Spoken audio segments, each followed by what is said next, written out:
Hello friends, hello professionals, and welcome to my channel, The Sea of Regulation. Today we're going to touch on the FATF Travel Rule. It deals with fintechs, virtual asset service providers, and if you're wondering who the FATF is, they are the international standard setter that sets requirements as it relates to anti-money laundering and counter-financing of terrorism. Now, if you need clarification on that, well, let's get into the video, but before I jump in, let me get my disclaimers out of the way. I am a financial services regulator. I am not a lawyer and I am not a financial advisor. And the views on this channel are definitely all my own and do not reflect the views of any regulatory authority or international standard setting body. Now with that out of the way, let's dive in. So the FATF Travel Rule.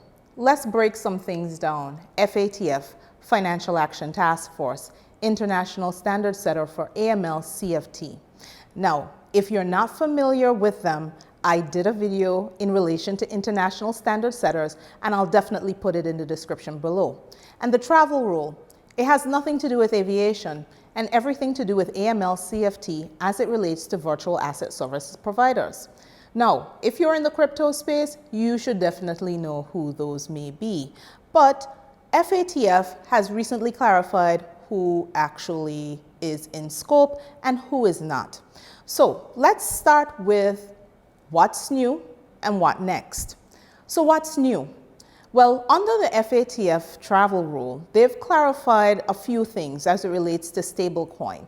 You see, in past publications, they had this quotation, so-called stablecoin. They've removed that, thankfully. We recognize what a stablecoin is and in terms of the issuing authority, and they've clarified, I think, from my reading, they've clarified their position on that. Now, stablecoins are digital assets under the FATF document, but CBDCs, and that's central bank digital currencies, are not. Why? Because those central bank digital currencies are issued by sovereign countries. So you might have heard of a number of countries issuing CBDCs, and the first CBDC was actually issued in the Caribbean, where I'm from. Not the country I'm from, but the Bahamas was the country that issued the first stablecoin. But let's get back to the travel rule. So what else does the travel rule address its mind to? Well, you see, the first publication had a lot of areas where people had questions. And one of those questions was in relation to governance tokens and whether governance token holders had AML CFT requirements. Well, I can tell you that FATF has clarified that, and generally they do not. Who else might not be in scope for AML CFT? DEXs.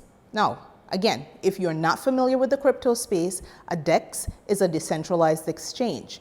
And so a decentralized exchange is not in scope, but the owners or creators may be.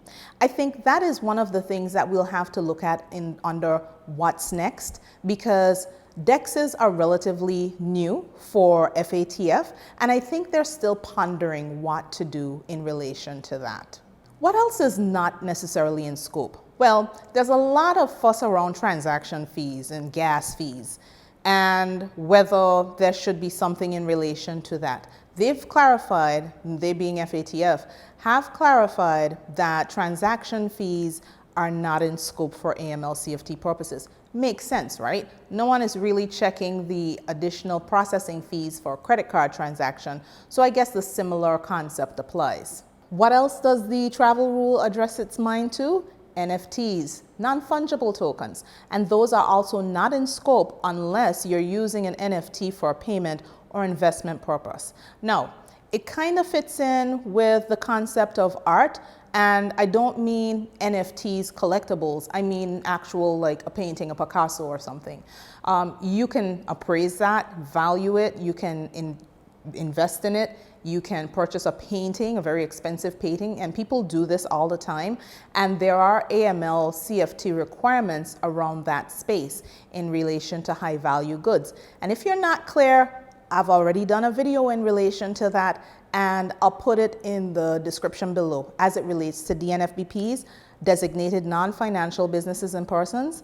Definitely something to clarify. Because again, if you're in the crypto space and not necessarily in financial services, and these are things that are not familiar to you, I think it's about time you come up to speed, because this is the point where traditional financial services and FinTech and AML, CFT are going to merge.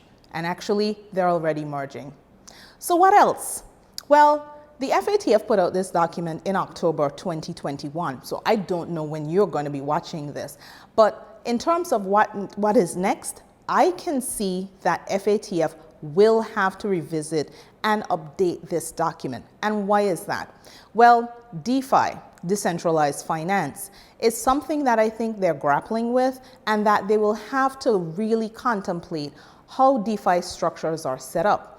In the FATF Travel Rule, they've also given some high-level comments in relation to how regulators in different jurisdictions should address their minds to any virtual asset service provider. So it does give a lot of latitude for individual jurisdictions to actually create their own regulatory framework for the regulation of virtual asset service providers and the recognition of certain virtual assets. So what you want to bring in scope, like maybe a utility token, like in the jurisdiction where I'm at the point of recording this. It is regulated, and I do regulate FinTech.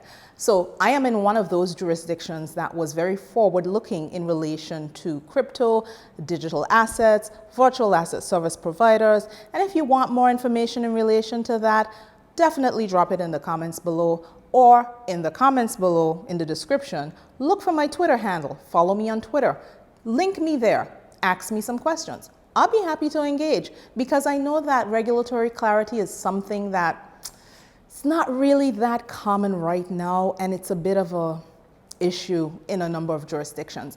And in smaller jurisdictions, we are very much in tune with what is happening in terms of international development. And like my colleagues in the Bahamas, we tend to be more nimble in terms of turning things around. No, I'm not necessarily marketing for regulators. What I'm just doing is highlighting, educating you to the fact that smaller regulators tend to be able to respond quite quickly. Now, as it relates to FATF, there is a lot of input that is being provided by regulators around the world, and I think that this is something that smaller regulators are definitely leveraging. So in terms of what next, look for a lot of other regulators to provide leadership in relation to developing the regulatory framework and helping FATF in what I think will be their next iteration of this particular rule, the travel rule. And I anticipate that there will be an update to this report maybe in about a year. So look for something coming out in October 2022 in relation to the FATF's further position as it relates to applying AML CFT to virtual asset services providers. And if you have questions about how that is done, I also did a video on that a few months back, and I'll link that in the description below. But guys, if you found this helpful, you know what to do. Do the YouTube thing. Give me a like, it helps the YouTube algorithm. Make sure you share this with your friends. And if you haven't, subscribe. Definitely subscribe, and then hit that notification bell so you're made aware of whenever I drop a video. I'm thinking about doing a video specific to NFTs and regulation because, again, they would be in scope if you're using them for investment purposes or for payments under the FATF Travel Rule. But if that's something you're interested in, definitely let me know. But until my next video, guys, I'll leave it right here, and I'll see you on the next one.